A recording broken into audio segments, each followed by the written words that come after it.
Alright guys, it is trick-or-treat day here in Ohio. We have trick-or-treaters in every direction dragging a skeleton.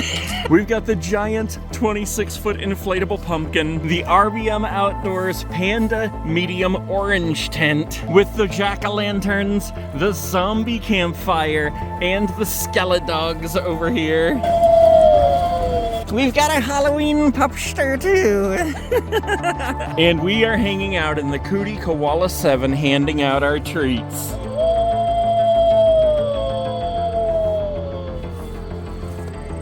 I even got out the Caminus M wood burning stove from RBM Outdoors just in case it got cold out here. But it's about 56 right now, so I don't think we'll be needing that.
Good stuff.